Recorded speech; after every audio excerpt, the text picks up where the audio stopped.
What is up, RotoGrinders? Right now, it is the start of an hour and 40 minutes of nonstop MLB DFS conversation. Of course, first pitch tonight, it is 6:40 on the East Coast.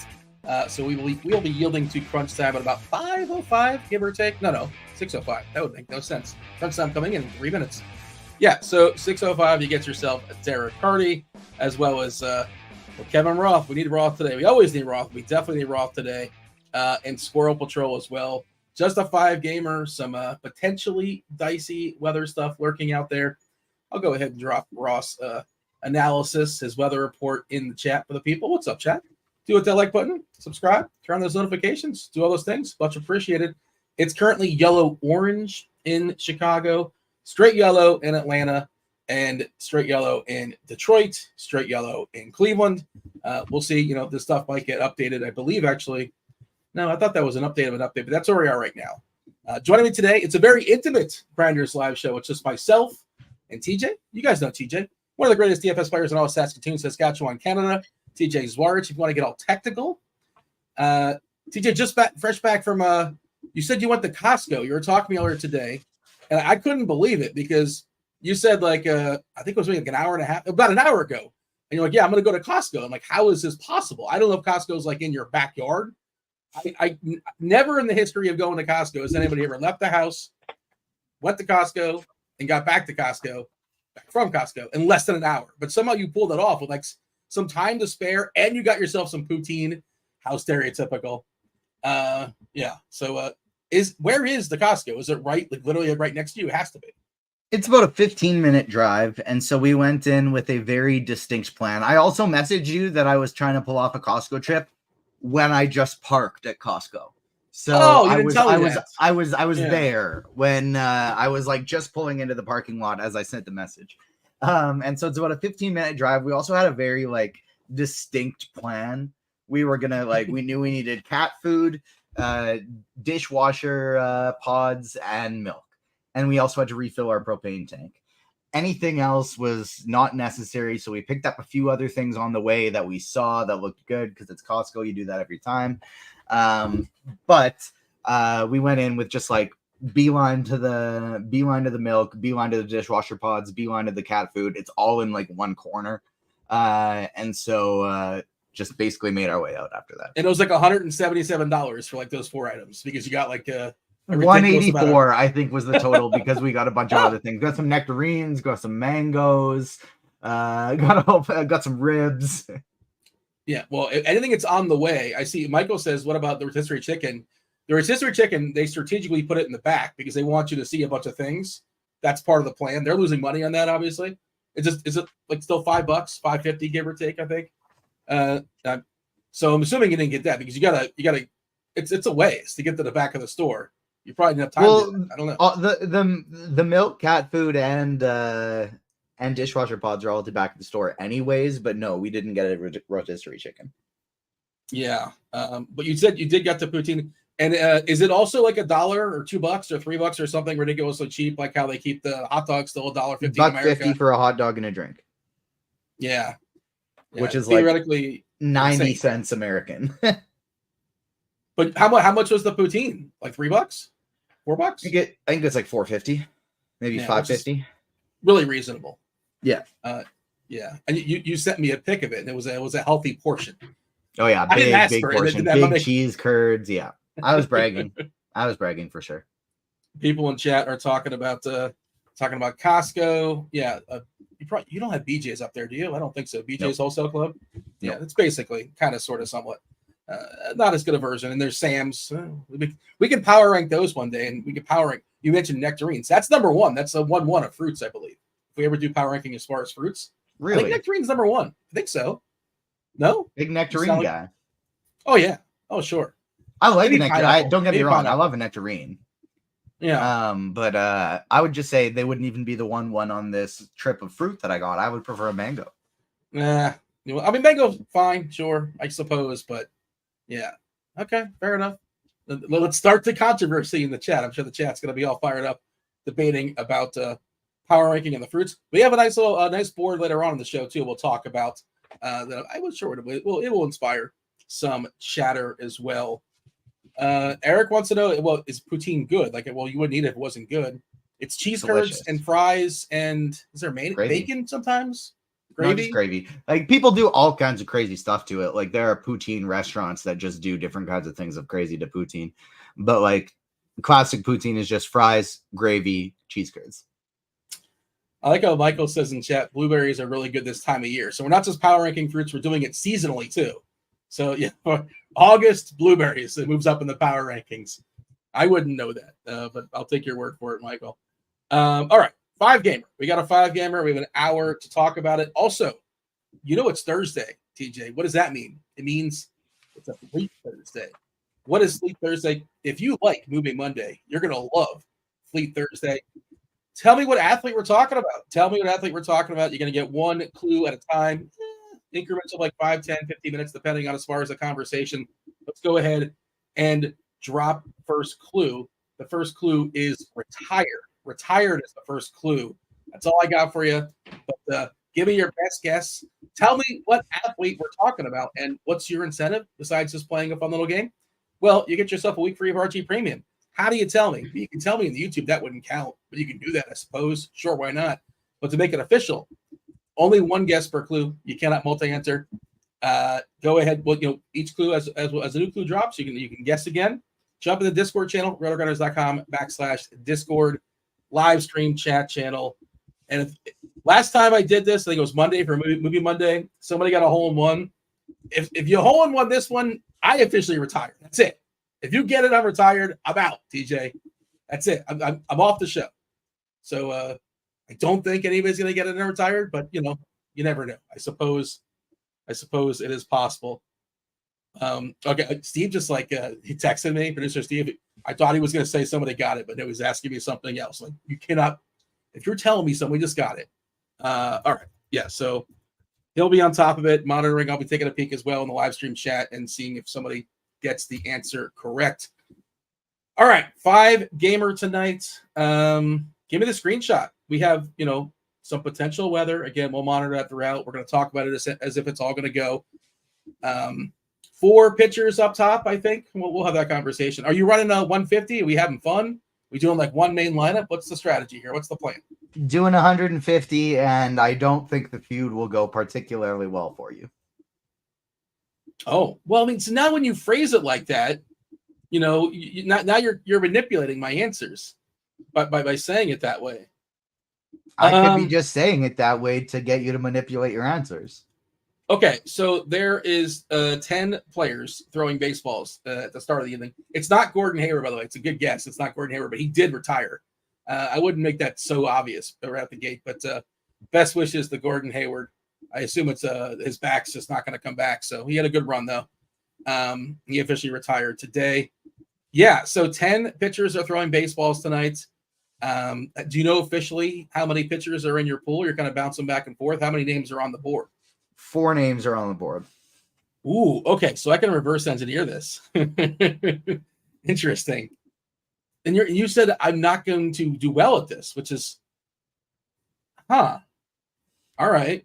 Because, okay, that kind of throws me off because I'm willing to bet. And again, I could just be. It's a long show with only 5 games. I could just be saying this for fun to mess with you. I'm gonna say you will get your 3 X's before you get the 4 players in the pool. Okay. You can do your best to reverse engineer, but I'm not giving you anything. So you can talk your way through the pitchers you think I'm probably going to X, but there's no one here.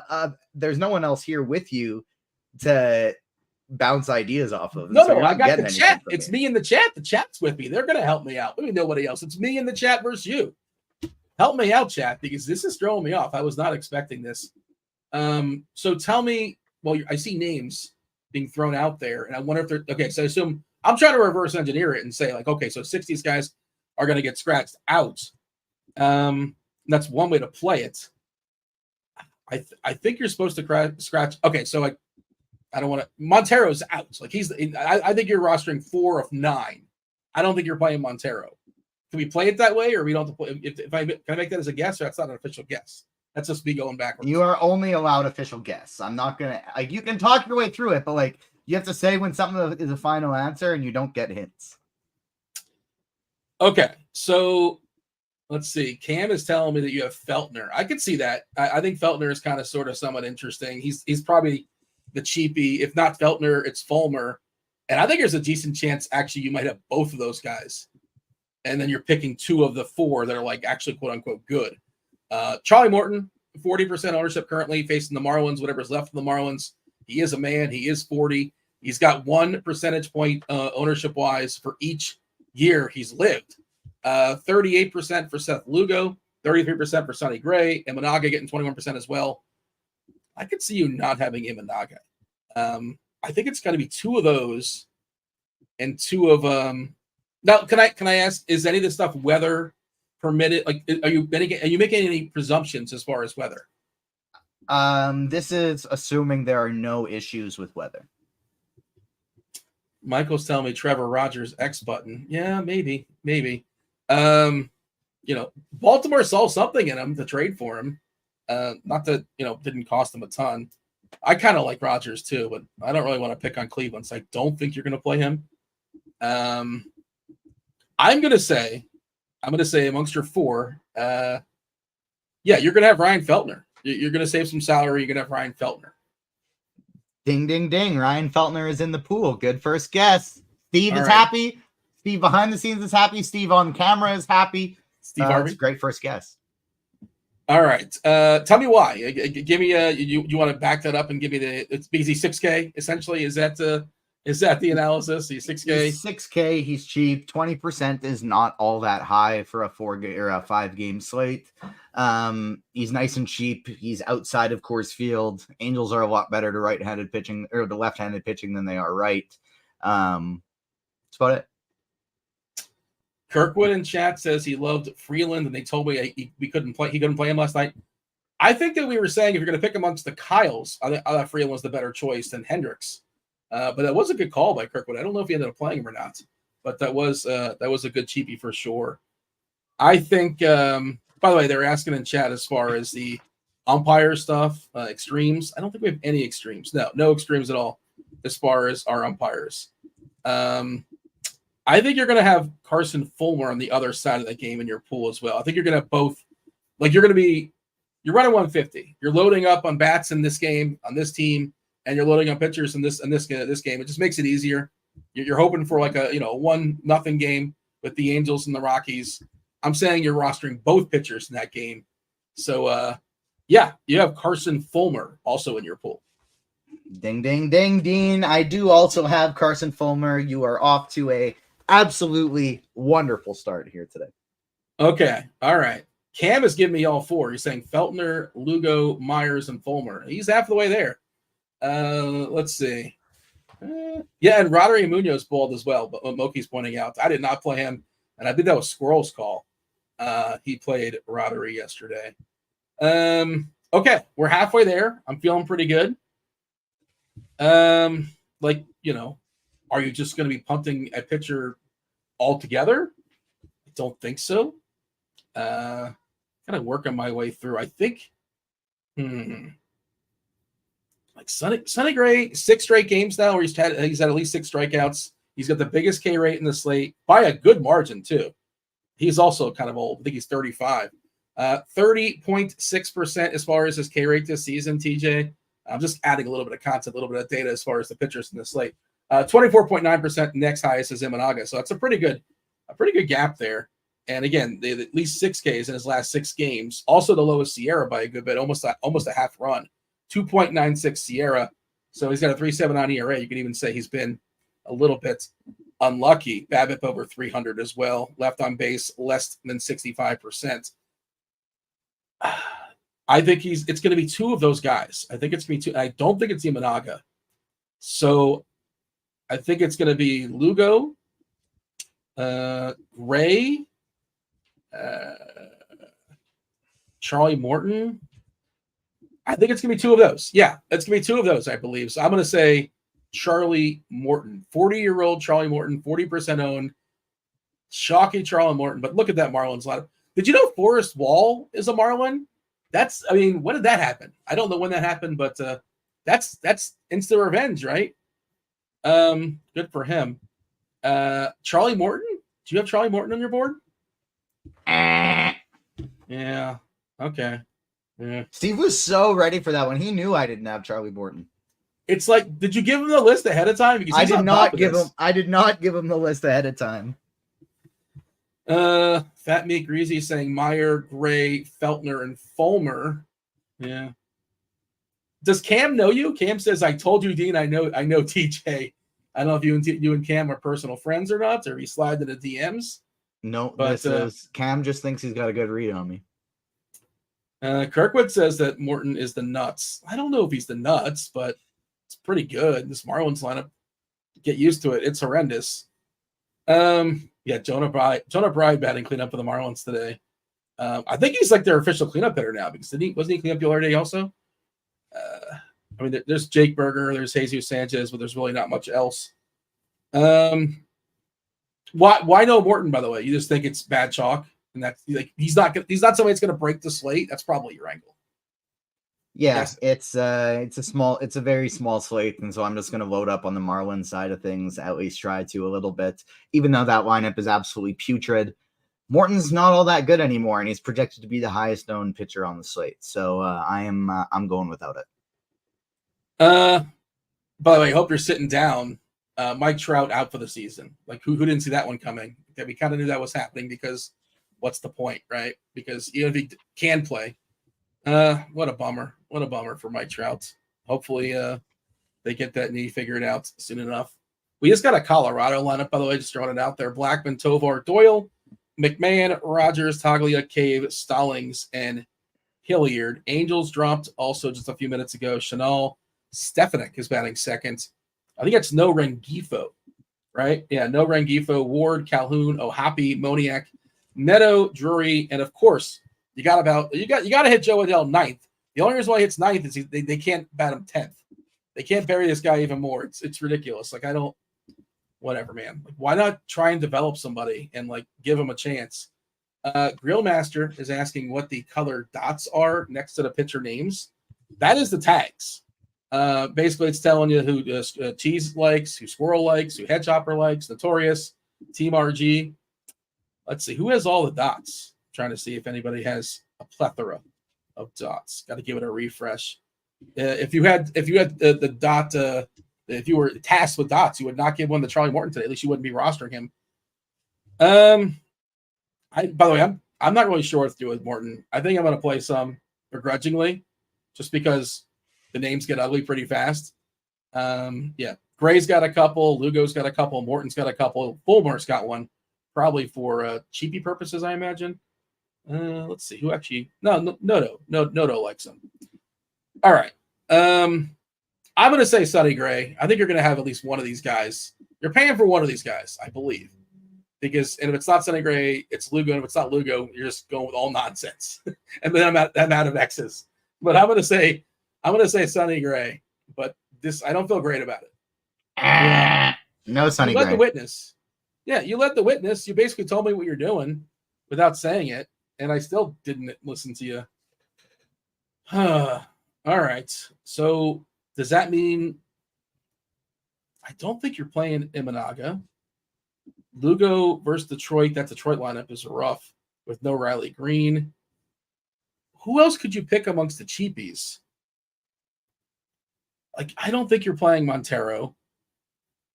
I don't think you're playing Rogers.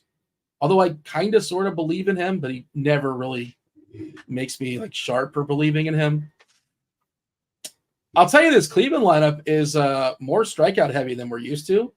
It's front-loaded with a lot of guys that make contact. Juan, Thomas, Ramirez, 11, 13, 12% as far as striking out. But the back end, Fry, Noel, Naylor, Rocchio, mid to high 20s. Interesting. Not that Rogers has been great as far as striking people out. Help me out here, chat. I know I haven't been listening very well, but trying to see who the chat is suggesting. Yeah, Don Easy's disappointed. I apologize. I'm trying my best. I'm just trying to build the drama, TJ. That's what's happening here. Producer Steve is saying Lively. Huh. Lively? Against Baltimore? Like one of the best offenses in baseball? Does he know something I don't know? I don't I don't think it's Lively. I think it's Lugo. But then, like, maybe that your whole strategy is not paying up for a pitcher. You know what? I'm gonna go down in flames on this one. I'm gonna say Lugo. I'm gonna say Lugo, and maybe you're just not paying for anybody. But I'm gonna say Lugo. Go ahead, tell me I'm wrong. Do you just not want to win tonight? Is that the strategy? Are you playing low ball? None of these guys? It's a 5-game slate, and I'm just going to choose the guys who are half the ownership of the ones who are good, because none of these options are all that good. Like, Gray is a good pitcher, but has a low pitch count. All the other ones I don't have that much faith in. Lugo, if I was playing cash, would be the first player I would plug in today. For what it's worth, like, he would be my just top kind of raw points guy. But no, I want to get first place. I don't really care if I get anything in between. I'm not going to play any of the chalky pitchers. Okay. Well, I lost. I officially took the L. I will take the L, but we should still play the game out. Let's play it out just because. Just like when somebody gets Fleet Thursday, we still kind of play it out for fun. Speaking of, we should go ahead and drop the second clue. Nobody got it on retired. I don't think anybody got it on retired. Okay. Thankful. Okay. No hole in one today. Second clue, Fleet Thursday, for a week free of RotoGrinders Premium. By the way, speaking of free, second clue is Masher. Get in there. Retired Masher. Tonight is football. I'm told it's football. I'm doing air quotes off the screen. You can't see my hands. We have a free article for the Hall of Fame game this evening. Now go ahead and drop that in chat for the people. There definitely is an edge for preseason.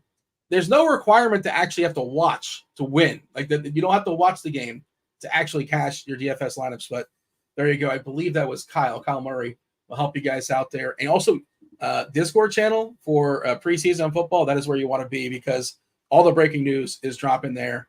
Jamino's on top of it. David Ortiz being thrown out there in chat. It is not David Ortiz. But if it was, again, wouldn't count because it's got to be officially in the live stream chat. Rob Deere is a throwback name for sure. Barry Bonds.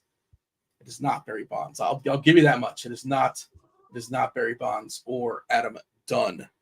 All right. Let's figure this out, TJ. We have 3 pitchers that you're not rostering. Okay. Well, you know what? Let's go back to Cam. Cam was telling he hasn't missed yet. So let's go back to Cam. He says he knows you. So I'm gonna go to his list. I'm gonna get his cheat sheet. Let's tell me what Cam was saying. Let's see if I can find his comment. Lugo and Myers. Is that which one is that hanging out there? What's this guy's name or girl? Oh, that's Shadow. Shadow hanging out there. Sorry, I thought you were still talking about the chat. No, this is Shadow here. Yeah, he's been wanting some extra attention here lately these past couple of days. So we'll see how long he hangs out for. I'll try and do a good job of muting every time he gets loud. Well, you just spent $187 on cat food. That's plenty of attention. You know, that stuff's not cheap. All right. So Cam is telling me that it's trying to find Cam's comment again. My apologies. Cam's last comment was apparently I don't know TJ. Oh, Cam was wrong because Cam said Lugo. Yeah, Cam. You know what? I wasn't gonna say Lugo until I saw Cam throwing Cam right under the bus. Is it no? Is it? It's not. Is it Meyer? Are you playing Meyer today against the Braves? No. It's Montero. He's $5,500. He's probably going to be trashed, but he's going to be 5% owned on a very small slate, and he's 5K. He's been bad, but he's gone at least 5 innings in 5 straight games. I'll take some shots just because he's low owned. I don't like the pitching slate at all. And so I'm simply just not going to play the guys who are picking up ownership today. And I think for their prices, the guys I like the best are Feltner, Imanaga, Fulmer, and Montero. And I hate Montero. But he's in the pool because he's 5,500, and I am just going to be significantly overweight on all the expensive bats today. Sammy Sosa, Albert Bell, Pete Rose. Pete Rose wasn't a masher. I mean, I appreciate the guess, but Pete Rose, he was like Luis Ariz, like a much better version of not Griffey or Galarraga or Hank Aaron. Out there in chat, but maybe we'll get there on the next clue. Okay, By the way, some unluckiness, I suppose, with Montero. He's not a big prospect. I think he was 22nd. I was digging into as well. 22nd in the Detroit organization. And not a, so a lot of homers in a small sample, 2.45 to get all specific and technical. Again, only 36 innings, but that's too many home runs allowed, 2.45. It, amounts to an ERA above 6, but the Sierra is 4 and change. Is that Is are we making poutine here? What's going on here? What is this gift? What am I missing? Mashing. Oh, that's what he's doing. Okay. I couldn't quite figure that out. There you go. Well played, producer Steve. All right. But what percent are you going to have in Montero? Because it doesn't take much to get over the field. 30%, because there's only 4 pitchers in my pool, and so it's hard to have less than that. Is there anybody that's a lock button situation or no? No, I have 70% Feltner, 60% Imanaga, 45% Fulmer, and 30% Montero. That was going to be my next guess, Imanaga. I don't think I officially guessed Imanaga, but I was going to throw it out there. So he's like the one that you're willing to spend on. Yeah, just because he's 12% owned than the third highest owned guy. So like half of Morton, almost half of Lugo, and still significantly less than Gray. That's the only reason. All right. Like I wrote today in the survey, and I wrote my favorite pitcher is Gray, and mostly because, biggest K rates, pretty consistent. Like I said, at least 6 Ks in his last 6 games, lowest Sierra, but I don't love it. It's not like amazing. It's not like he's like, there's no have to have pitchers, which is the point you're making. I don't feel like there's any, I have to have this pitcher. Oh my God, I can't imagine not having this pitcher if I was making one lineup. There's not one guy. Exactly. I would be really squeamish about having some of the names you're throwing out there, but I understand your strategy as well. Montero, we were talking about. Lively, somebody mentioned Lively. I just don't want to pick on this Baltimore team. Meyer for Miami, a lot of promise for Meyer. He's like a legit, prospect, once in the top 100.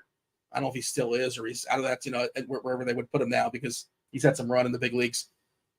Soler, I kind of like Atlanta. We'll talk about stacks in enough. Atlanta's one of my favorites. One of my favorite stacks, obviously Baltimore and KC, probably the 2 most popular. You're about that leverage life there with Detroit and Montero. Anything else you should say as far as the other pitchers that are worth pointing out? Because we'll talk about stacks momentarily, but I don't think there's much else that we really need to focus on. And you're just playing the ownership game essentially. Yeah, I'm just playing the ownership game at pitching today. If I was playing cash or a single entry scenario, I would be going Feltner and then probably Lugo. And cash, I would be going probably Lugo and Gray. But I would totally be fine with Lugo Morton, Lugo Gray, Lugo Feltner. Lugo would be the one I'd make sure I'd get in there. And then any of the others, I'm totally fine with basically just whatever fits my lineup construction. From a MME tournament standpoint, I'm just playing low dollar MME today. So I don't really care if I lose, but I would love to win. And so I'm just strictly playing the ownership game and Xing out all the guys above 30% ownership today. Did you consider, Brian in chat is asking you, what about the opposite strategy on tonight's small slate? Did you consider chalk pitchers and low owned stacks? Was that something that crossed your mind? How do you do that? Because it's a small slate, and basically if you're playing the low owned stacks are the stacks that are against the chalky pitchers. So it doesn't leave you a whole lot of options in that scenario today. And so sure, but it's not like we're getting any good leverage with any stacks today. You play Gray. There's none that are going under owned is what I mean. Sorry. Yeah, I mean you could play Gray and Lugo and stack them with Cleveland, Colorado, or something like that. I'm not saying, I'm just making examples. I understand the point you're making, or the Marlins. Is Cleveland going to be low owned though? Cleveland's got one of the highest totals on the slate. I think they're behind KC and Baltimore. I think. So like, if we're gonna, and we actually have that somewhere as far as the stack ownership collectively. But I think Baltimore is ahead of them. I think KC is ahead of them. And I think Atlanta, maybe. I'm not sure. Josh Naylor's not going to get played. I'll tell you that. Like, he's a power guy, left on left. He's really expensive. Kwan's not cheap. Thomas isn't cheap. Of course, J-Ram's awesome, but he's expensive. So the stack is going to cost you.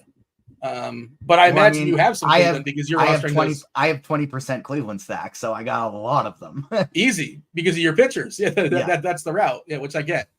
I don't think Jose Ramirez is my highest owned bat.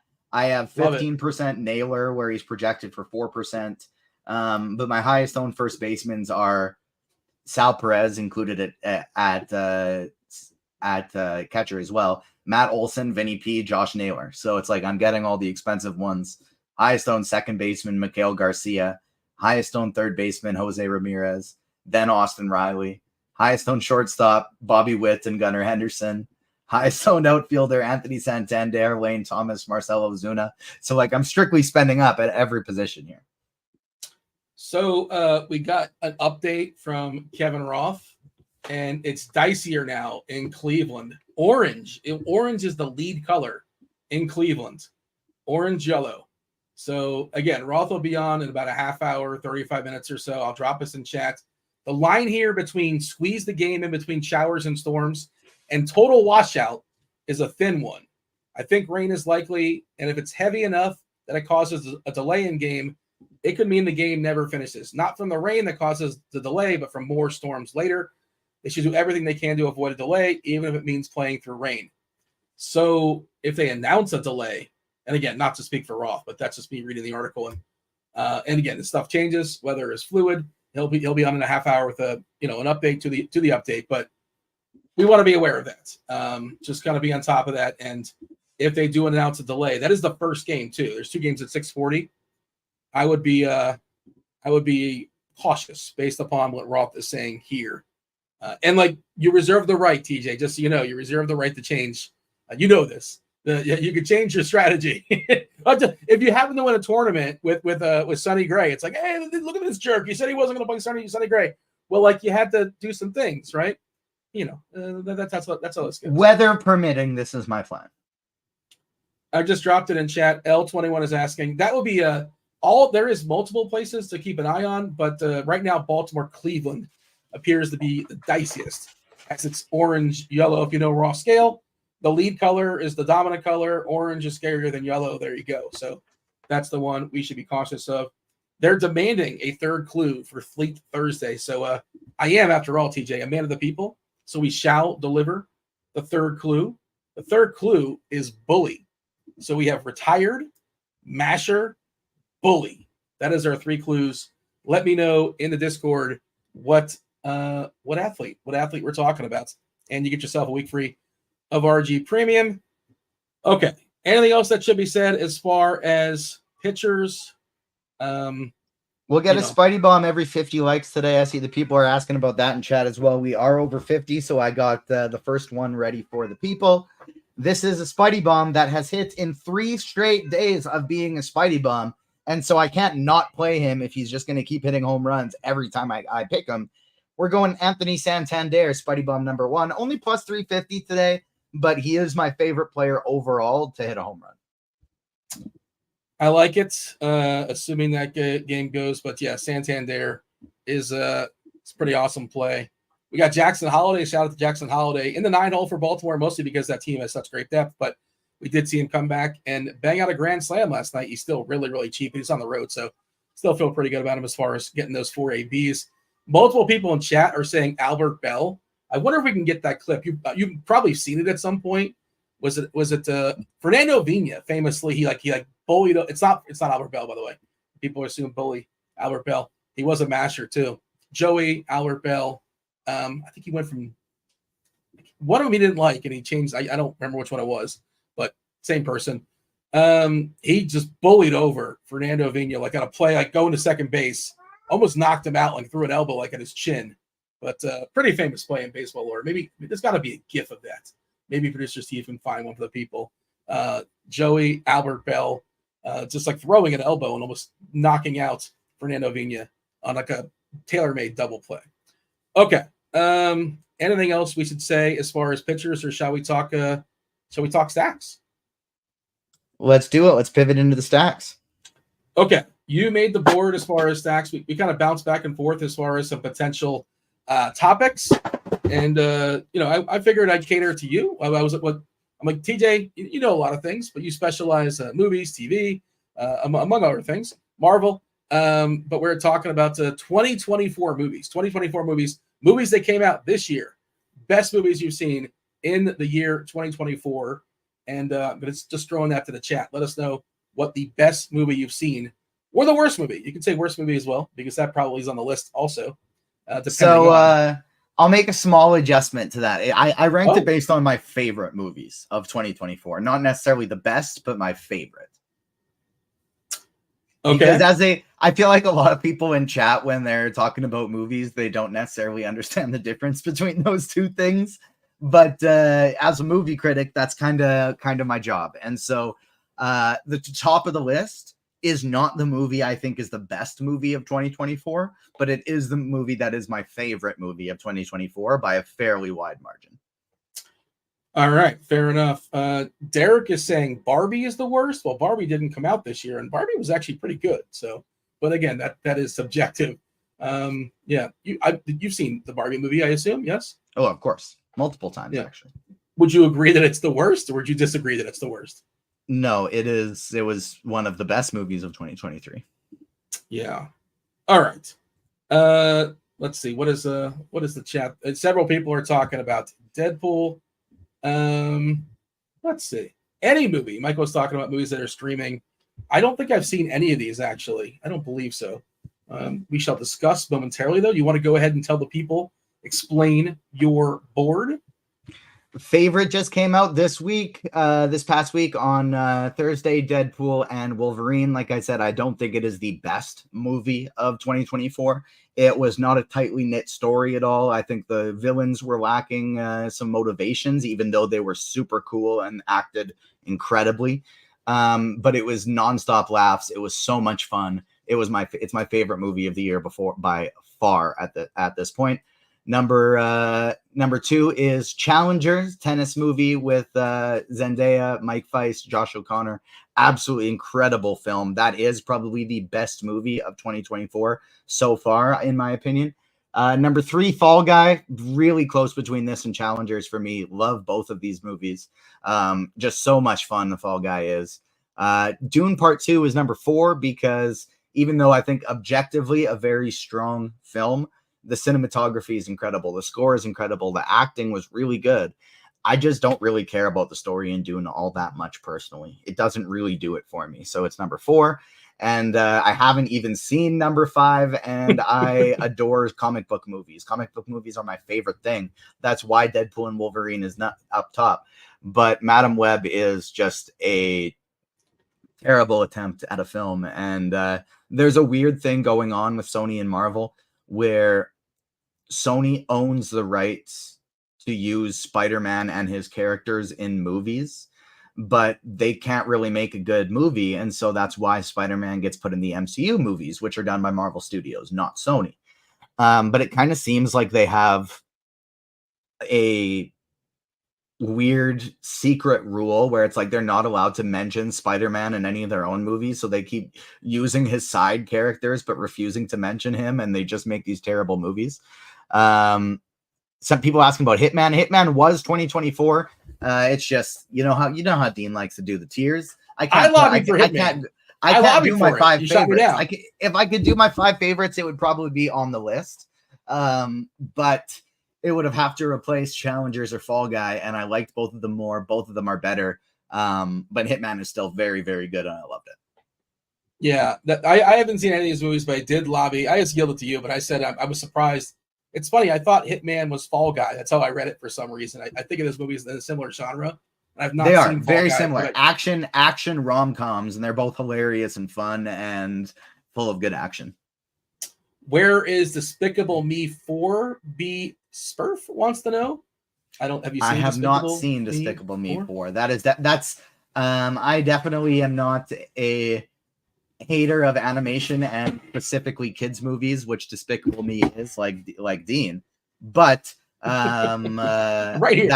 That is one that I'm gonna wait for till streaming, and then still probably not watch until my daughter is old enough to want to watch those movies. Can I just go in cold on Despicable Me 4 and know what's going on, or do I need to I have no idea, but probably. Who are these yellow guys? I don't know what's going on. This is all so confusing. I've not seen any despicables for the record. By the way, I was curious. I pulled up the Rotten Tomato score on Madam Web. 57% from the audience. Kind of surprising. I thought it'd be lower. Do you want to guess what the collectively 264 critics, what their percentage is as far as the Rotten Tomato score? Thumb up, thumb down. 17%. 11%. Oh, I tried to give it the benefit of the doubt. 11% is pretty rough for sure. Let's go ahead and drop clue number 4, by the way, since we're scrolling things. Nobody's guessed it just yet, I believe. I said 3.5 as the over-under. Yeah, nobody's guessed it just yet. So retired, masher, bully. Clue number 4. This might do it. We'll see. Is bang. Bang. Mike retired. Breen. What was that? Mike Breen. Oh, yeah. There you go. You get that double bang when when it's like the last second of the game or so. He doesn't bust that out too often. Retired, masher, bully, bang. But speaking of, I don't want to sidetrack the whole deal, but how's Canada doing in the basketball? They beat Australia in the last game. I don't think they've played since Australia. I just got to double check this now. Okay. But they beat Greece. I watched that one when they were playing Giannis. And then they beat Australia the other day. And the men's haven't played since. The women's lost to Australia today. So the women's aren't doing very well, but the men are still undefeated. They play Spain tomorrow. All right. Let's go game by game. We're going to talk about how we're going to rank our stacks. Several people talking about twisters in chat. I know Roth wasn't a huge fan of it. So, and like if he doesn't like it, I feel like he's a good barometer. See, he expected more from a meteorology standpoint and story, but he said the acting was really good. He just had incredibly high hopes, but it was a fun movie. Baltimore is taking on Cleveland, and again, one more time, we will recommend, or you want to keep don't go anywhere always, of course, never go anywhere, but you do want to hear what Roth has to say as far as the weather. This one, last update was orange, yellow for Baltimore and Cleveland. Ben Lively taking on the newly acquired Trevor Rogers. Coin toss here, according to Vegas, 9 total. Both teams have a 4.5 as far as the team total. 2 of the better team totals on the board. Probably one of the better hitting environments as well these days in Cleveland. You tell me, where are we putting the Orioles and the Guardians? Orioles, I would put in Deadpool and Wolverine, and Guardians, I would keep in Challengers. Orioles are my top stack on the board. They're expensive, and so that's why I'm getting to a lot of them. But just from a raw point standpoint, they're my favorite as well. Anthony Santander, the first Spidey Bum, my favorite bat on the slate. We got Colton Cowser batting leadoff.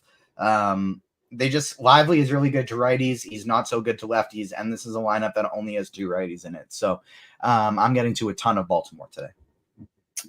All right. Nobody's guessed. I'm getting excited. I've never shut the chat out. I don't think. I'm pretty sure I've never actually won the game where nobody gets it after 5 clues. Some names being thrown out there. Not all. I'm not allowed to guess since I nailed Dan Marino that time. Do you officially know the answer? I know I told Steve. Did I tell you, or you don't know it? No, I've actually kind of tried to not think about it. I haven't tried to put together a guess. I do have one guess that I've had since you sent me the 3. Okay. But I don't know if that's necessarily any more true with 4, but I'll type in the private chat what my guess was when I first saw the clues.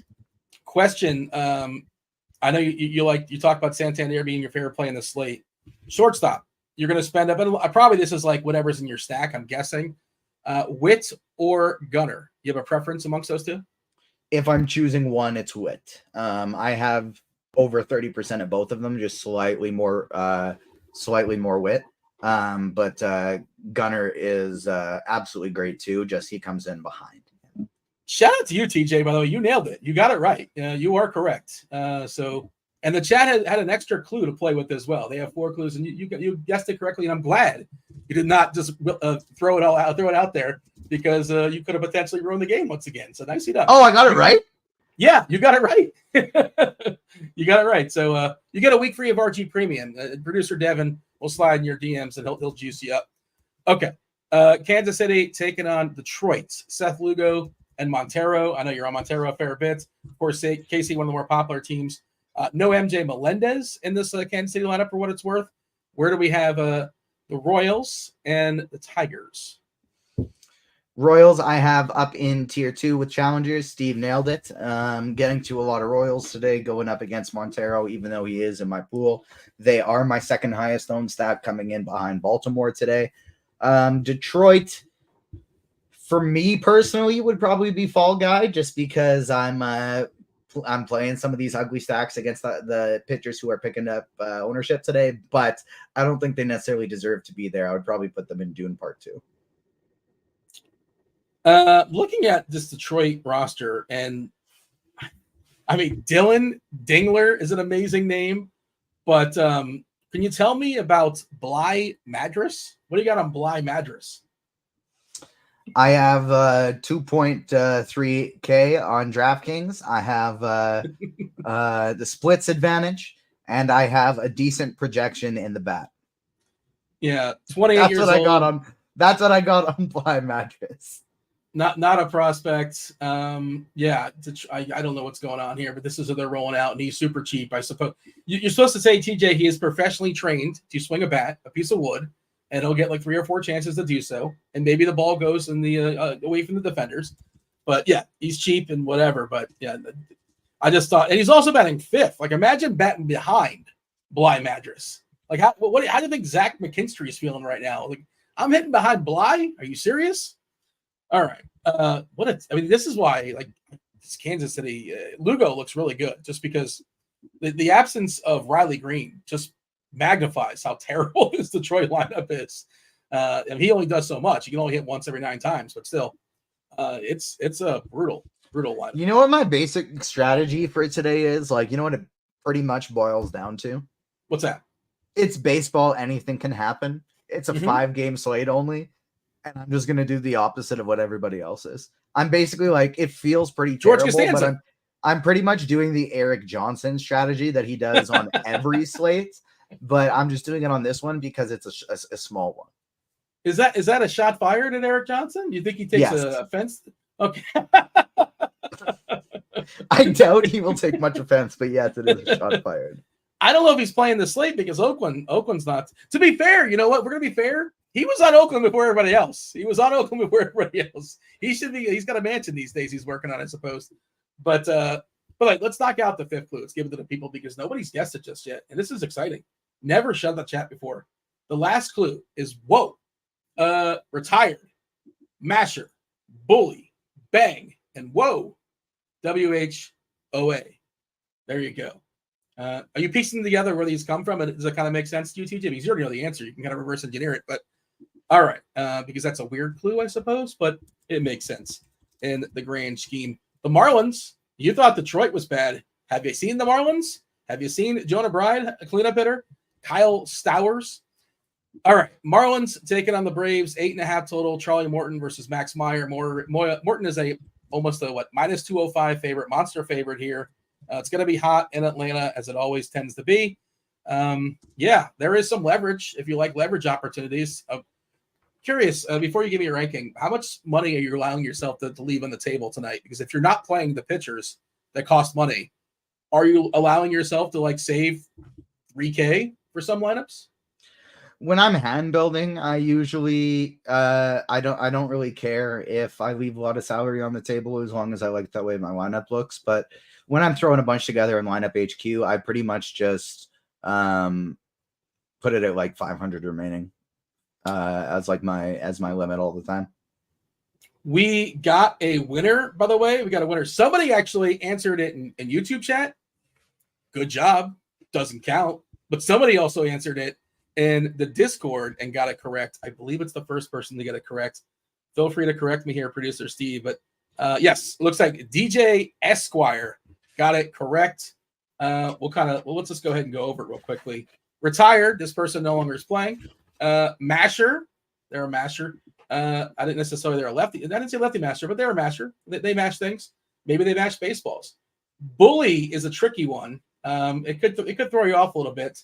But TJ, if I were to say name a famous bully, maybe a famous fictional bully, a fictional bully that might be on a cartoon. You were talking about cartoons. What's a fictional bully that might be on cartoons? You know the answer. I don't. What's the athlete's name and what's that person's first name? And what show is that person on, maybe? I don't know. Have you seen The Simpsons? Is that not in Canada? Oh, is that it? Yeah, I did. I didn't realize the guy's name was Nelson, though. Yeah, that was the significance of bully. Yeah. Bang. Bang is a synonym of boom, right? What was this person's nickname? The boomstick. And then, of course, there you go. Producer Steve's on top of it. If you're not aware of Nelson, there's Nelson. And then I feel like Keith Jackson might have made this phrase famous. A lot of people say, but Whoa Nelly, is that something that you've heard before? Possibly, maybe. But there you go. And we made it tough. Only one person got it, and that's the whole point. We don't want anybody banking it. You got to earn it. There are no participation trophies to be handed out. Shout out to DJ Esquire. All right. Marlon. My guesses and like getting these right are always just based on like who do I think Dean would pick today? And that's literally what it's based on, and I get it right. So somebody tweeted me today and randomly mentioned the boomstick, and that just put it in my head. I'm like, okay, that's what we're doing for Athlete Thursday. Fernando Rodney's saying Nelson Cruz is not retired. He's playing in Mexico. What I actually went on his Wikipedia page, and it said in 2023 announces retirement. So maybe Wikipedia doesn't know that he's playing in Mexico, or maybe Fernando Rodney's just messing with me. I don't know. But he retired from Major League Baseball. He played into 43 or so, 44. He was a fun roster for many years. All right. Did you officially put the Marlins? You threw them in the gutter, right? They're hanging out with Madam Web. No, I did not. That was Steve. Okay. I would actually bump the Marlins up to Dune Part 2 because I'm playing a decent amount of them. They're 40% ownership for Morton. So I think stacking the Marlins up against him, probably a mini stack as opposed to a full stack. But I think there's no problem with doing that today. J3 with a great troll to Hoosier Saying Banners. Don't forget block today on Yahoo is 640. Yes. Yeah, that's pretty funny. But typically Yahoo tends to be different than everybody else, but of course, lock for every site today is 640, only 5 games, and 2 games start at 640. We have 2 games left. Next game up is St. Louis and Chicago. Do you want to see? I actually didn't give my take on the Braves either. I'm sorry. Go ahead. Finish that. No, you're good. I think Steve pretty much nailed it, though. I would keep the Braves in the 3rd tier. I was thinking about bumping them up to the 2nd, but I do like Cleveland and Kansas City significantly more. So I do think that leaves the Braves in tier 3. I want to put Atlanta in the 2nd tier. Are you getting a bunch of Atlanta or not so much? Because I think Ozuna is an interesting play. One of the spend ups, if you're going to prioritize spend ups on this slate, behind Gunner, right? Behind Witt. It certainly has the potential to break the slate open and bang out a couple. J-Ram, I think, is ahead of him just because, third base is you feel pretty good going in there with J-Ram because it's kind of a wasteland after him.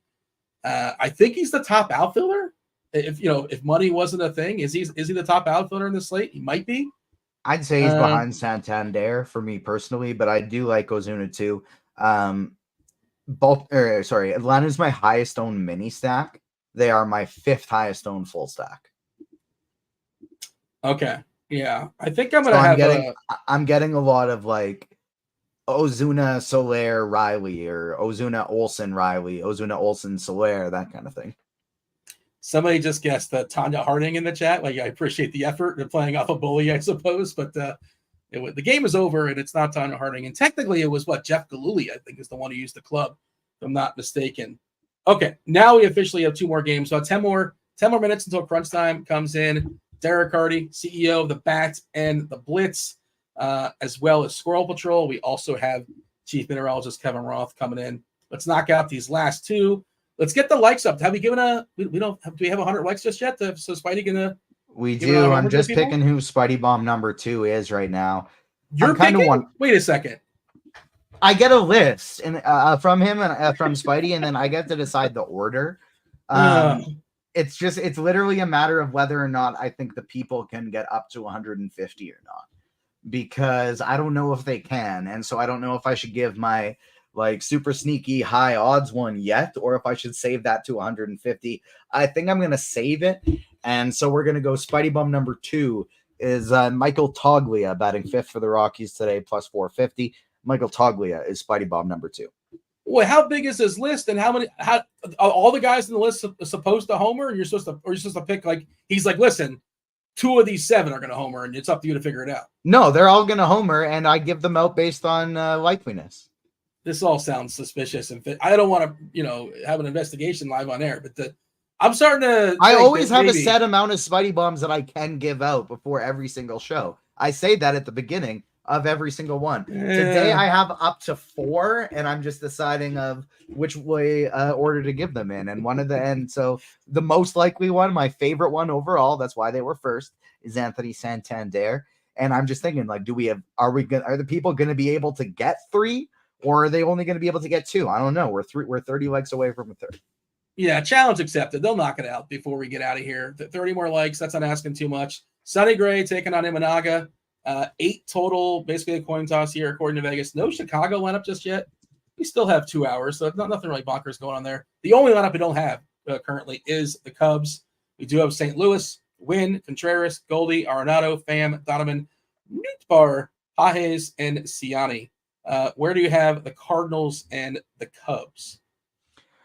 I would probably put both of them up to 3, or maybe I am still playing the Cubs, though. That's the thing, even just because of Gray's ownership today. So Cubs are probably a tier 4 team that I'm playing like they're a tier 3 team, but I would probably swap where Steve has them right now. I think Cardinals should be 3 and Cubs should be 4. I like the J. Jonah Jameson reference you made there in chat. It took me a second. I'm like, who's that guy? I'm like, oh yeah, that's the guy that owns the paper. Shout out He's always hating on Spider-Man. Yeah, well, he's got to sell the papers. The papers don't sell them. You can't just say, Spider-Man's great, buy this. You got to start some controversy. All right. 1 game left to go. We currently have Baltimore all by themselves, hanging out with Deadpool and Wolverine. Challengers. We got to get 3 in challengers, only because is that movie about a 3-way? I feel like it's about a 3-way. So maybe there's one more team jumping in there. We'll see. Currently, it's just Cleveland and Kansas City. I guess a love triangle. I don't know. No spoilers. I haven't seen it. Fall Guy is Atlanta and St. Louis. Dune Part 2, Detroit. That's the Marlins and the Cubbies and Madam Web. Nobody wants that stench. Nobody wants that 11% Rotten Tomatoes ranking, the stench on them. But maybe, just maybe. Well, you know what? You said before you're rostering these pitchers here in Colorado. As far as Feltner and Carson Fulmer, 9 total. Again, kind of a coin toss. Vegas throwing their hands up here. They don't know which side to go with. Slight favorite for the Angels. Where do you have Los Angeles and Colorado? I would keep them both in Dune Part 2. I don't really love either of these stacks today, but they are facing very stackable pitchers again, like very hittable pitchers. Don't really like the teams themselves, but they're in pretty good spots, so I'd keep them in Dune Part 2. All right, so I'm sorry, Dune Part 2 for both. Is that correct? Yes. All right, so nobody. I guess it's a 5-game slate, and like every team is in play for you. That's why nobody's hanging out with the Madam Web. Yeah, pretty much. Fair enough. Because I haven't even seen it, so how could I put a team there? Yeah, well, I said this to you, and if you haven't seen Madam Web, and like this is your wheelhouse, and you have a site dedicated to watching such things like Madam Web. And I know somebody else, I'm sure, reviewed it and probably poo-pooed it. I don't know, but like that to me is a big sign. That's a big red flag. Madam Web and Morbius are the 2 superhero movies made in my lifetime that I have not seen. Now, do you not want to see it because you don't want to be disappointed? Like it's almost like you don't want to see your favorite team lose. I know they're really bad, and it kind of just like makes me mad that they're making these movies as opposed to just you own the most popular IP in the world. Just pay some. Like Into the Spider-Verse are probably the best 2 2 of the very best Spider-Man movies that exist, and they know how to do it in animation, but they're just doing this terrible cash grab stuff, trying to use the Spider-Man IP to make terrible movies and hope they can still make money out of it. So it's not a boycott, but it's just like a screw these things. I don't want to watch it. Eric says, hey, TJ, does Joker count as a superhero movie? I think you should call them comic book movies, not superhero movies, because no, Joker isn't a superhero by any means, but it's a comic book character. However, my issue with the Joker movies is that it's not a Joker movie. Like, just call it something else and it would be a better movie, but that has nothing to do with the character. And then it's the same thing they're doing with the next ones. They're just like calling the characters these names to get people into the theaters, but they're just not at all like what the characters are. So I don't like those movies either. I don't like the Joker movies, but yes, that would be considered a comic book movie, but not a superhero. When you say the Joker movies, there's several. The one, okay, Heath Ledger. You don't like that movie, or that's not what you consider a Joker? No, movie? I'm referring to the movie called Joker. Yeah, okay, that movie's spectacular too. You didn't like that movie? No, I didn't like that at all. Really? I think it's fine in a box if it just has nothing to do with the Joker. It's kind of his origin story. It's probably different than what it is in reality. That's the thing, is it's not at all. Okay. Like, it's not even supposed to be the origin story of the Joker. The filmmaker said, like, this is not a character that ever becomes the clown prince of crime. He's not going to be a crime kingpin. He's never going to fight the Batman. That's not who our character is. And so it's like, this just has nothing to do with the character, and they're just using the name. So that's why that's my beef with those movies. Okay, but you can't separate. It's hard for you to separate it. You can't just enjoy it as a movie because it's fine. It's fine as it is. It's just like, what's the point of calling it this other than to try and use the name to get more people in the building? Oh, I mean, I love that movie. I think that's like one of the best movies in the last 5 years or so. But I also just think it's a genuinely not a great movie personally. I think it's a fine. I just didn't like it. If I'm being honest, okay. I just didn't really like it. You're entitled to not liking it. We have crunch time coming in our few minutes. I'm trying to see if there's any baseball related questions in chat. Now they're just talking about Joker. Jim wants to know thoughts about Naylor or Ramirez. I mean, Ramirez will be more popular if you want to play the ownership stuff. I suppose Naylor, but you tell me. I think J-Ram's the better play, but Naylor is like, you're going to get him really low owned, and he's a guy that can bang out 2 homers and just break the slate completely. Yeah, I mean, I kind of ideally would want to play them both, but if I'm picking one, still J-Ram. Don Yeezy's asking about Garrett Hampson or Ramon Urias. I feel like those are both potential pinch hit risks. They're also both bad. Do you want to choose between those two? I don't think they would be pinch hit risks necessarily, especially Urias, because Urias is going against a righty. But I don't like either of them, but I would probably go Urias. They're both going against the righties, so. Yeah. I just think that like there are better players that are on the bench that might get called upon if the situation needs a hit later on in the game. But maybe Carty will be on a bit. Maybe you can ask and see if there's anything interesting as far as their pinch hit risk. I know Hampson's been pinch hit for a bunch this year, but part of that is probably when a righty comes in, he's starting versus a righty. Yeah. And Baltimore also dealing with the Westberg injury, so maybe that solidifies Urias a little bit more. He's out essentially for the season, they're saying. No definitive timetable, but probably out, month and a half, maybe 2 months or so. Could be back for the playoffs. We'll see. Stay tuned on that. But that's kind of a sneaky big deal, the injury to Westberg.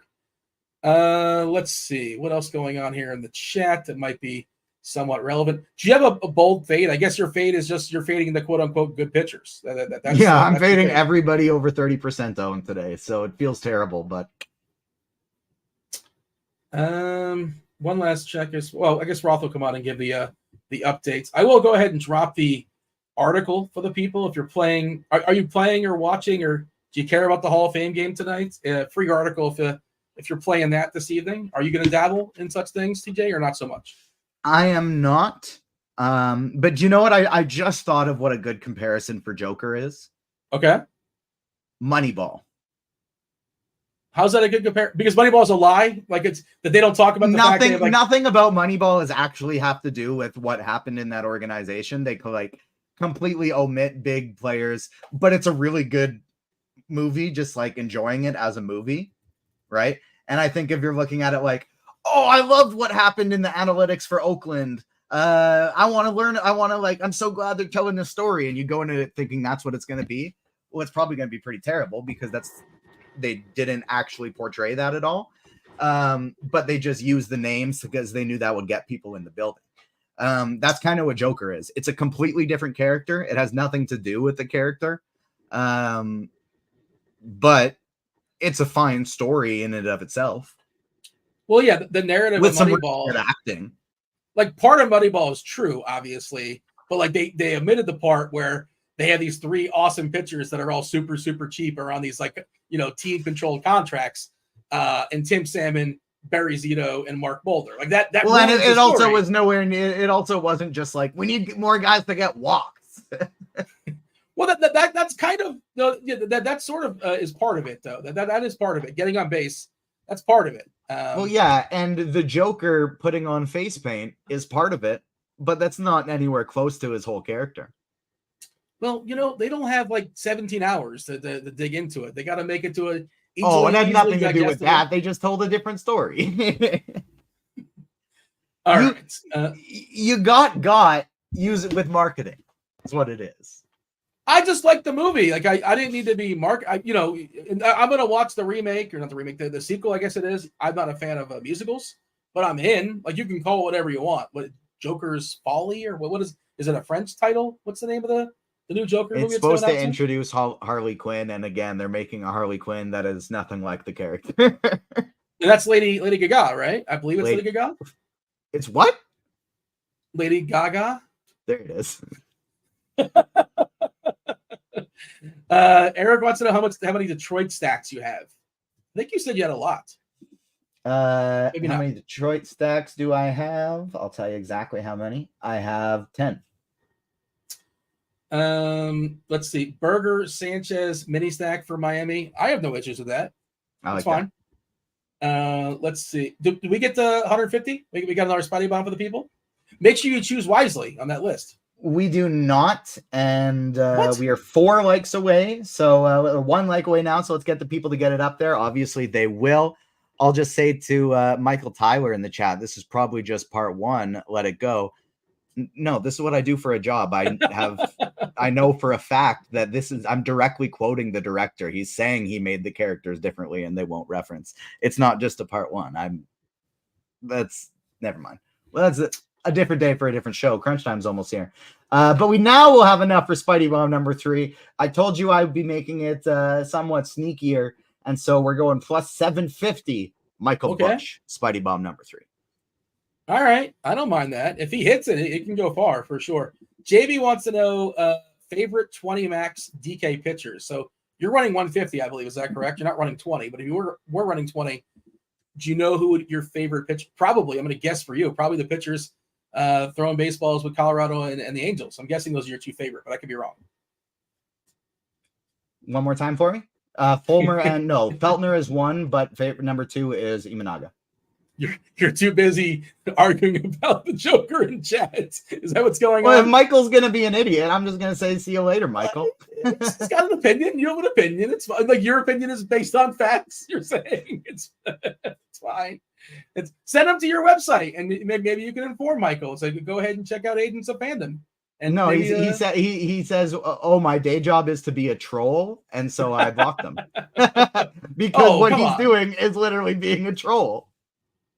We should have let's see. I guess we're waiting for Carty. Carty coming in momentarily. We've got Squirrel Patrol and Roth. Maybe we can bring in Crunch Time, and if nothing else, Roth can give us the weather because it isn't only a 5-game slate, but it does start at 6:40, and the people are clamoring. I think they're clamoring for a weather update. Maybe it's just me, and probably TJ as well. I imagine the chat. So let's go ahead and bring up Crunch Time right now.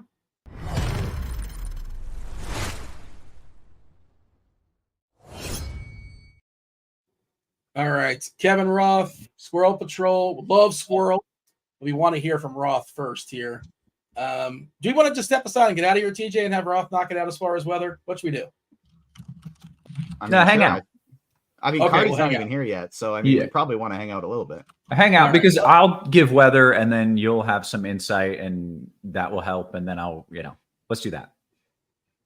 All right, what do you got for us? Because the little switcheroo today, Kevin, right? Because it looked like, unless things have changed once again, I don't know. Now, you don't like when I say this, but when you change a switcheroo, Dean, is there's no rain, everything's fine, to holy shit, it's gonna rain. A switcheroo is not like it was yellow orange and now it's orange yellow. Like that's a switcheroo. It's not a switcheroo. Yellow orange to orange yellow. Something made you change your mind and say, you know what? I'm ramping up the alarm here a little bit. Now you didn't make it red, right? But that's a baby switcheroo. It's not. That's what happens throughout the course of the day. What it looks like at 5 a.m. is not what it's going to look like at 5 p.m. So it changes. It's evolving. It's not a switcheroo. It makes me feel like it's not a switcheroo, Dean. All right, fair enough. I don't know why that makes me butthurt. I don't know. Sorry. Because I'm telling you how to do your job, and clearly you know how to do your job, and I don't know how you do your job. You're one of many today. I'll just dive into it. Here's what's going on. Here's what's happening. And I'll start in Cleveland. If you go to weather.com, and that is something that I prefer not to do, but occasionally I will, it does not show storms in Cleveland until midnight. And I get that. And I understand that. So when I have rain in the forecast, people are losing their minds because on weather.com, it says rain at midnight. And maybe that's right. Like, I'm not going to fully dismiss that possibility. But when I look at high resolution forecast models, which are slightly more reliable than weather.com, they do show storms popping up, likely in game. And that means there is a decent chance for a delay. I think it's likely to be in the later half of the game. And at that point, I don't even know if the game would resume. So there is a lot of uncertainty. I get that. But for people to just look at weather.com and say the game is fine, what are you talking about? It's really toasting my buns. Like, it's grinding my gears. I'm not saying you shouldn't. Thank you. Doyle rules. I'm not even saying you shouldn't play it, especially on a slate where there are 4 of the 5 games where you could legitimately see a delay. I just want people to be aware that there is that chance for a delay in Cleveland as well as in other spots, and then it could go downhill beyond that as well. That is the first game, Baltimore-Cleveland. What if we get a delay to start? How panicked should we be then? Because it sounds like, or no, you tell me. Are we concerned there, or it's just status quo, basically? No, I mean, I don't think that's very likely, although already I would like to point out that in a city, I don't know, I can measure how many miles west it is of Cleveland. 20 miles west of Cleveland, a storm has popped up that weather.com does not have until 11 p.m. So I think at that point, we can kind of throw out that idea that nothing is firing. Like, things are firing. It's probably going to happen. 2 other games where there's just a chance for delay and no other worries. That would be Atlanta and Detroit. I don't think the delay chances are too high in either of them. And so I would just play whatever you got, hitters, pitchers, whatever you want to do in both of those games. But keep in mind, if you play pitchers, legitimate chance of a delay in Atlanta or in Detroit. More likely they avoid the delay. See, Cleveland bigger. There's no rain here in Cleveland. It's hot as balls. Like, yeah, I get that. I get it. I know. That's the hitting weather, right? Is that in Weather Edge? How hot the degree of balls? Hot as balls. So yeah, I get that, but storms are going to pop. And then is that the new fire emoji in Weather Edge? Yeah, that's what we're just balls avatar. It's a sweaty ball emoji. Yeah, sweaty, sweaty balls. Steve says, I'm perplexed by the Chicago weather. Radar looks clear now. And yeah, I'm just like, I love you guys, but you're killing me today. There's going to be pop-up storms around Chicago as well. The bulk of that moves in late, but there will be storms around Wrigley during the game. And if they go over Wrigley and you get a delay, then that could be it. Like the later storm, that could be it. That is a legitimate possible outcome. So I don't have all the answers, but I am a little bit, I just want to make it clear that it is not just safe. It is not just okay in those spots. So that's what I've got. That didn't help at all, did it? Did that help at all? I mean, it was informative and like you did the best you can do. I just bitched. I think I just bitched the whole time. I don't even know if that was helpful. Is it going to rain anywhere? Yeah.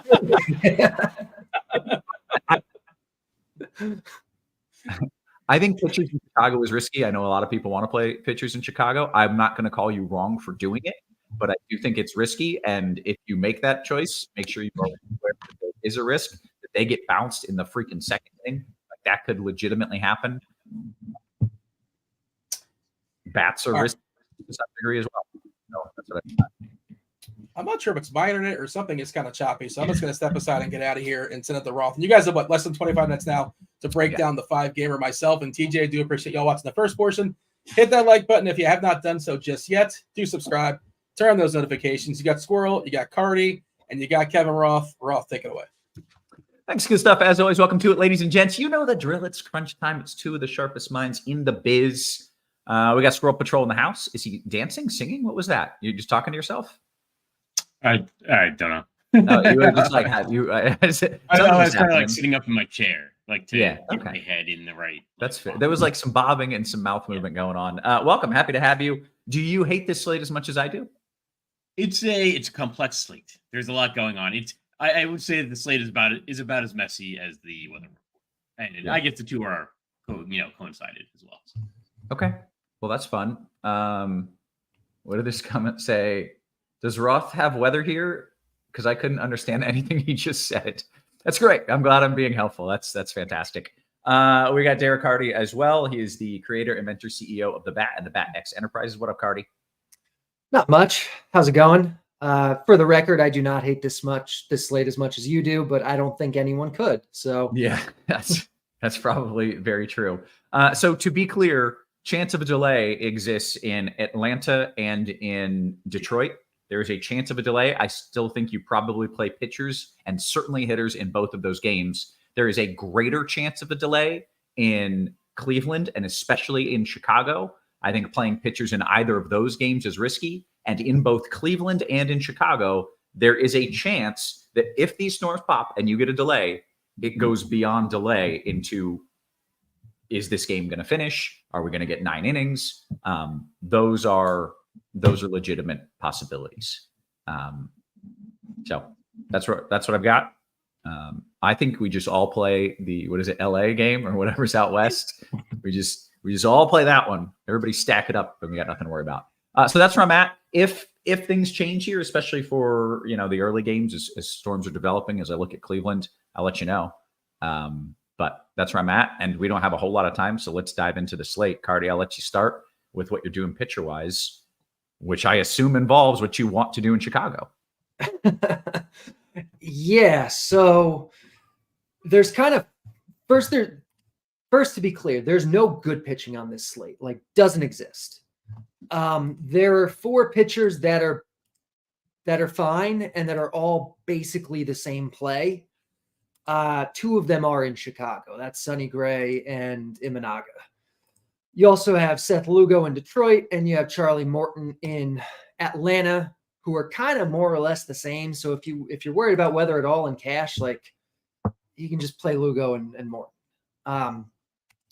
After the top 4, it really kind of falls off.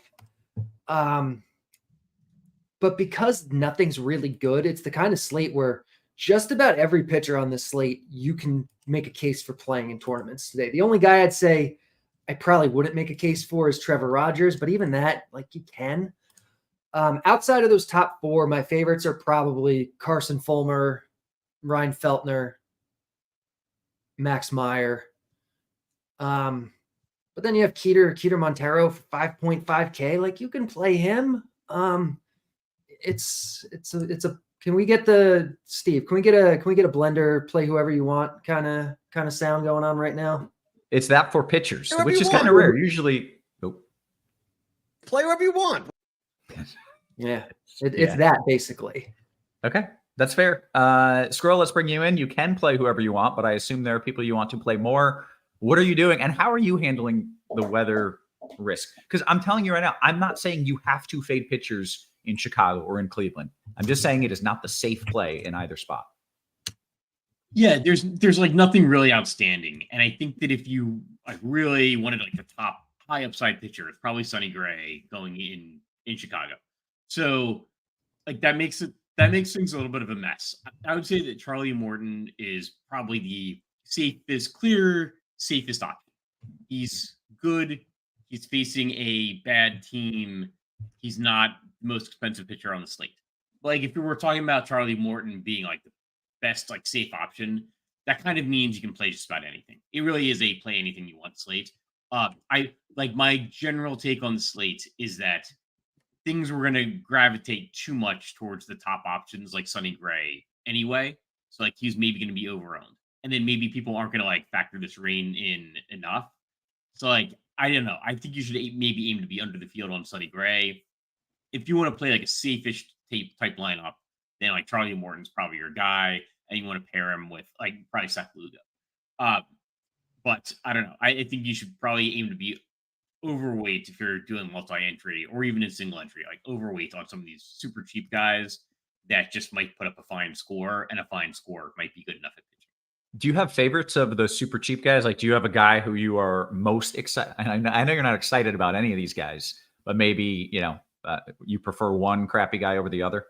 So actually, yeah, I think that the two of the cheapy guys, the two that I'm most interested in are in the Colorado Angels game. And there's a big price difference between FanDuel and DraftKings on their pricing.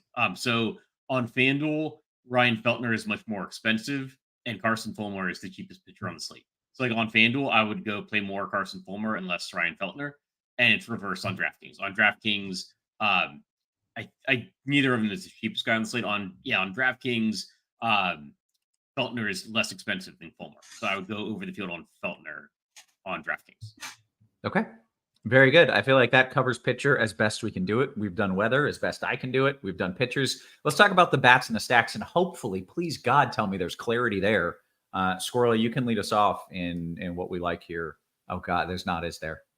I would say there is I think there's a clearer best stack. I think it's especially if like this weather might be an impact. I like Kansas City as the best stack.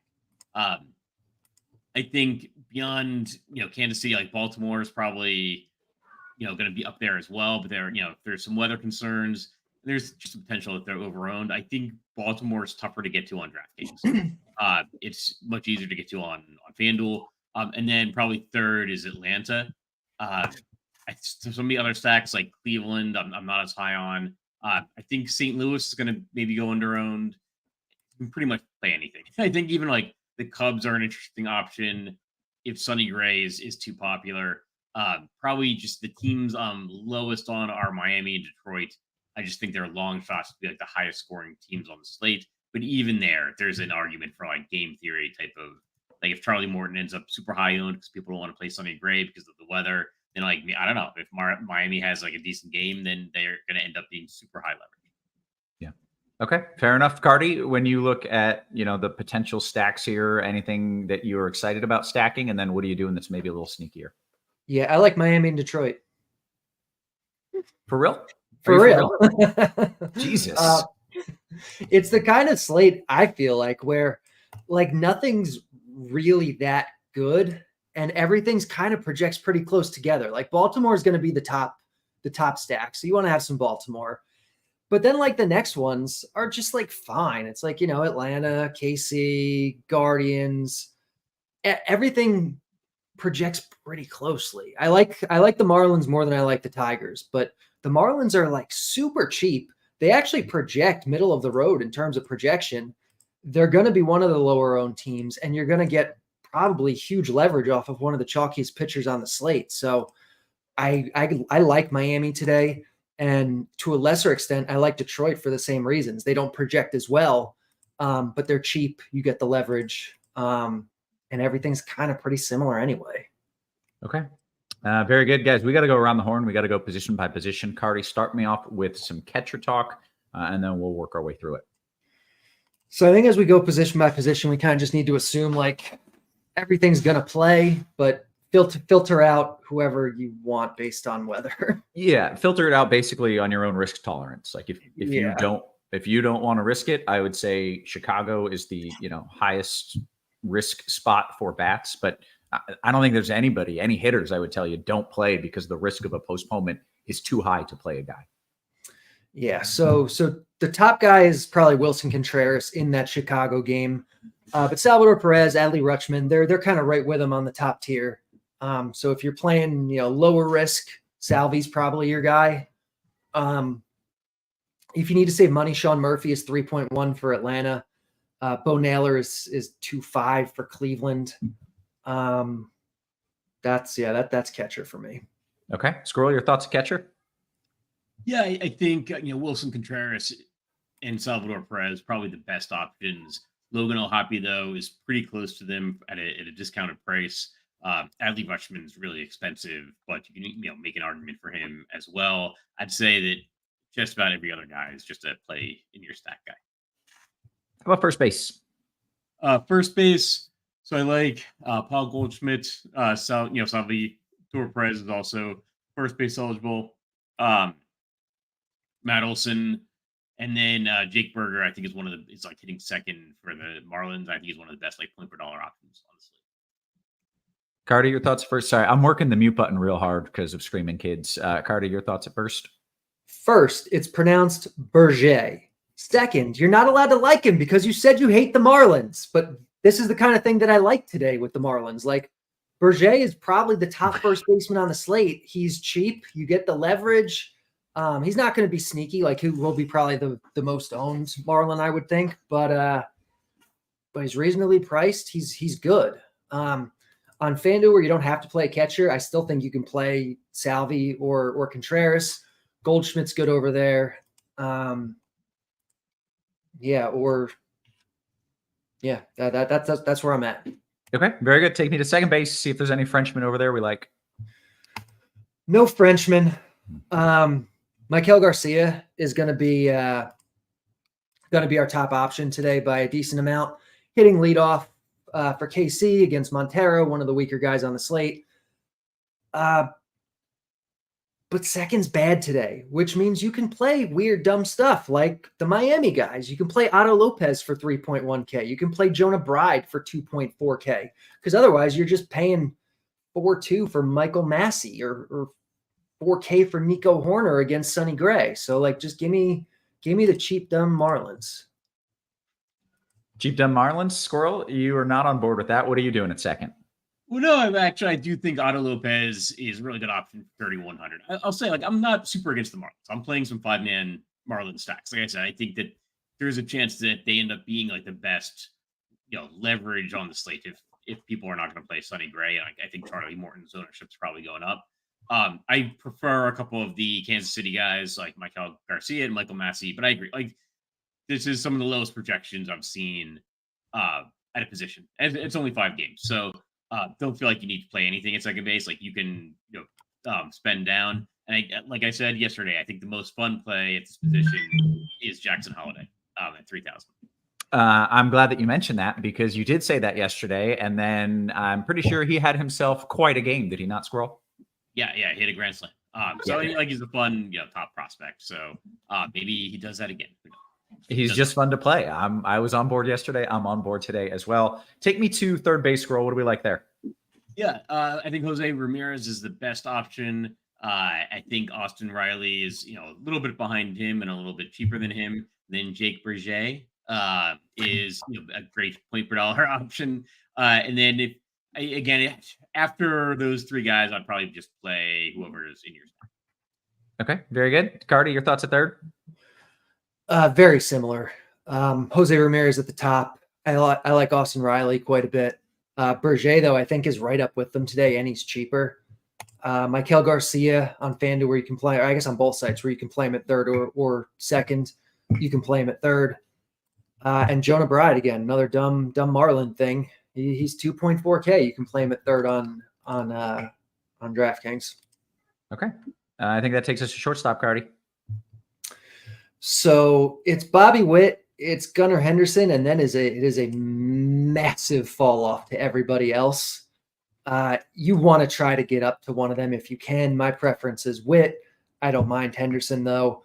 After that, it's a whole lot of nothing to like. Xavier Edwards is leading off from Miami. I don't know if I've mentioned yet, I like the Marlins today. He projects as the 4th best shortstop on the slate. So you could play him. Tovar as a one-off is fine. But yeah, shortstop gets gross really quickly today. Okay. Squirrel, your thoughts at short? Yeah, I think Bobby Witt's the best play on the slate. Gunnar Henderson, a little bit behind him. I probably like Ezekiel Tovar. I would say I put Tovar as the best amongst the rest of the shortstops. And then, it's a bunch of guys that don't really stand out, with some of them being very bad. So, like I don't like the Detroit, like either of the Detroit guys. I got them as like two of the lowest projected hitters on the slate. Okay, that's fair. We're in the outfield already. We're flying here. We had a limited time and we're doing it. What are we doing? I get 5-game slate. That makes that easy. Squirrel, what are we doing in the outfield? So I like Marcell Ozuna. I think he's like close to to Gunnar Henderson and Bobby Witt for being one of the better hitters, being the best hitter on the slate. After him, like Charlie Blackmon, Anthony Santander. If you're trying to save money, I don't mind Mickey Moniak for the Angels. And Colton Cowser also been doing very well since he moved to the leadoff spot. He should probably be more expensive than 4,000. Okay, great. Carty, your thoughts? I like the Baltimore stuff too. Cowser, Mullins, Santander.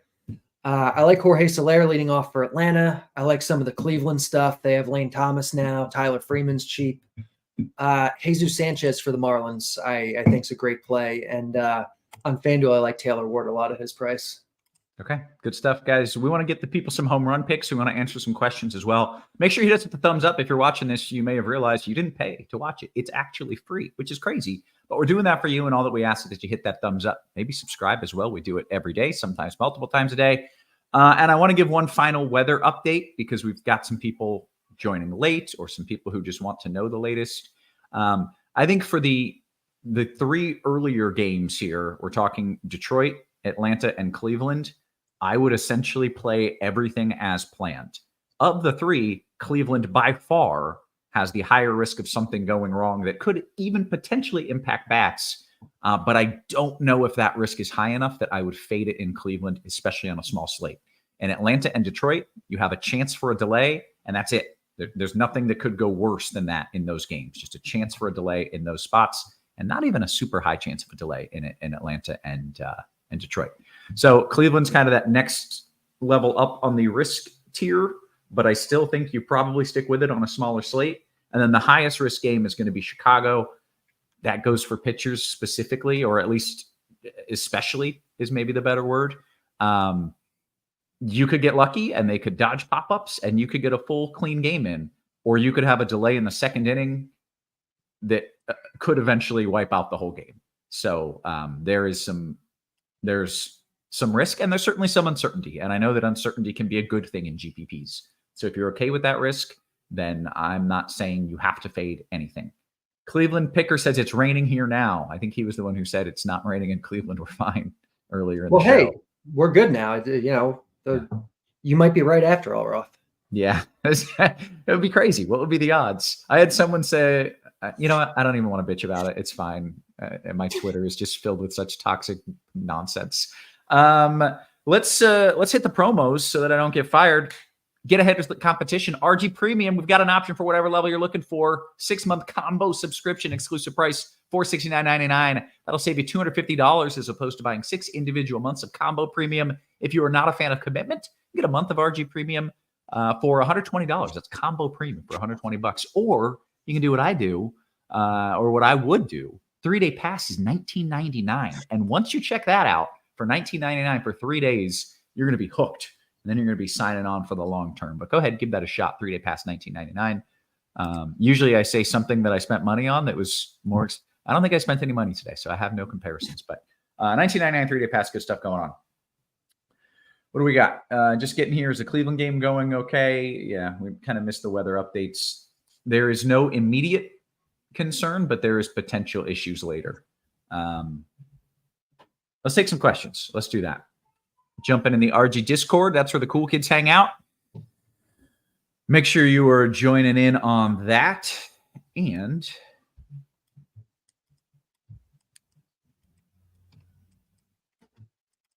so should we stack the Angels Rockies and avoid the weather? Any interest, or is that game just trash? Squirrel, any interest there?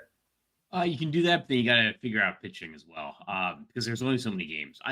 One of the things I do like to do on a slate like this is stack a little bit more. Like I'll do like 5 3s instead of like 5 2s, because like if a game gets wiped out, then like wipe out that whole roster, right? Like the whole line, rather than having like a one-off or a bunch of one-offs that get rained out or something. I got you. That's fair. People pointing out, I forgot the home run calls. That's my bad. I'm flustered. I'm in my head. Carty, give me some bomb calls, man.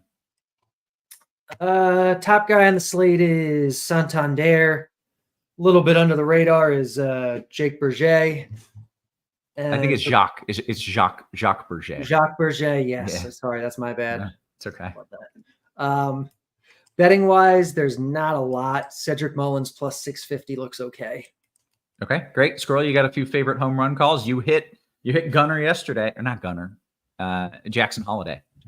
Yeah. I will go. See, I'll go Mickey Moniak and Jorge Soler. Very good. Get a few QQs in while we can. Roth, which games would you fade? I think the only thing that I would be really scared of would be pitchers in Chicago. That would be the one thing on a smaller slate that I don't think I would do in single entry. I don't know. Is there a pivot? Like in the later game, can you look at how things look leading up to it and be like, oh, it's too dicey, I'll play somebody in that late game, Squirrel? It depends, because I think things don't unlock. I think that's only FanDuel, and I think things only unlock if the game's officially postponed.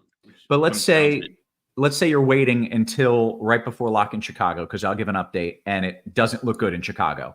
Can people scramble and punt to a pitcher in the late game then? You could, but there's a big price difference. I think the guy who would want to play instead is probably Charlie Morton, who's like a similar price range to the pitchers we're interested in Chicago. And that game starts at 7:20, which is like 45 minutes before the Chicago game. Gotcha. Okay.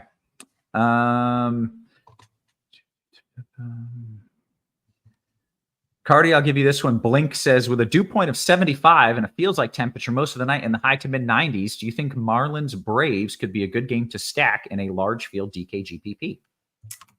I most certainly do. I like the Marlins today for a lot of reasons, but good weather is certainly part of it. Yep. Okay. Razzle Dazzle says, Cardi, Perez, Vinny P, or Olsen, DK cash at first. Perez, Vinny P, Olsen. DK cash at first? Yep. DK cash at first. Perez, Vinny P, or Olsen. Which Perez is this? Salvi's first base eligible. Okay. I think you play Berger, but I would take Perez before the other guys. Okay, great, guys. We're less than a minute until lock, I think, right? It's at 40 after. Make sure you get those lineups in here. Let's see if we got a few more QQs coming in here.